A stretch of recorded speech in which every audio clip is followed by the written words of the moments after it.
Бірқатар халықтар үшін құрма қасиетті тағам болып саналады. Бұл жемістің 2-3 данасының өзі ағзаға өте пайдалы. Күніне 3 құрма жеп қана ағзаны қажетті микроэлементтермен қамтамасыз етуге болады. Дәрігерлер тіпті тәтті әрі зиянды кәмпиттерді құрмамен алмастыруға кеңес береді. Сонымен құрма несімен пайдалы? Сіздер арнамызға тіркеліп лайк, комментарий жазуды ұмытпаңыздар. Құрма құрамында калий мөлшері өте көп. Ол жүректің қалыпты жұмыс істеуін қамтамасыз етіп қана қоймай, сондай-ақ қан тамырларды тазалауға көмектеседі. Бұл өз кезегінде жүрек аурулары мен талмасының алдын алады. Құрмалар бауырды токсиндерден тазалауға көмектеседі. Сондай-ақ цирроздың пайда болу қатерін төмендетеді. Бауыр фиброзы симптомдарын жеңілдетеді. Құрмалар көз жанарының көру қабілетін жақсартуға қабілетті, тіпті сәбізден де пайдалы. Себебі құрамында А дәрумενінің мөлшері өте көп. Егер өзіңізді сергек әрі қуатты сезінгіңіз келсе, құрма көп жеп тұрыңыз. Бар болғаны 3 құрма жесеңіз, бір күнге жетерлік энергия аласыз. Құрма бұл асқазан функциясы бұзылған кезде ас қорытуға таптырмас өнім.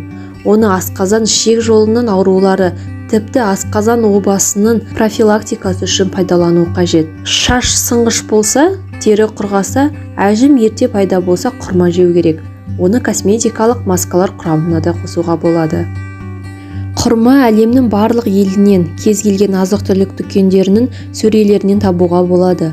Оның үстіне құрманың бағасы айтарлықтай қатты қымбат емес, қолжетімді. Ғалымдар құрманы пайдалы әрі құнарлы заттардың қайнар көзі ретінде бағалайды. Құрманың бірнеше ғана кішкентай үзімінің өзінде қандай да бір тола шөлмек сусынды құнарландыра алатындай жоғары деңгейде темір мен кальций бар.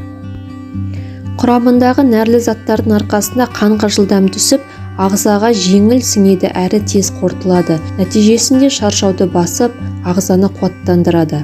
Және құрма адамның жүйке жүйесіне игі әсер беріп тыныштандырады.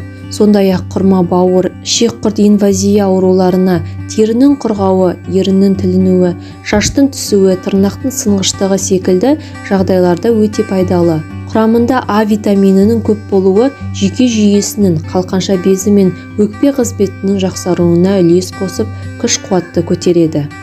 Және терінің жаңарып отыруын қамтамасыз етеді. Жеміс атаулының мырзасы, әрі тағам, әрі дәрі, әрі шырын, әрі қуат көзі құрманың біз білмейтін бұдан да басқа қыр-сырлары мен емдік қасиеттері және пайдалары өте көп екеніне сенімдіміз.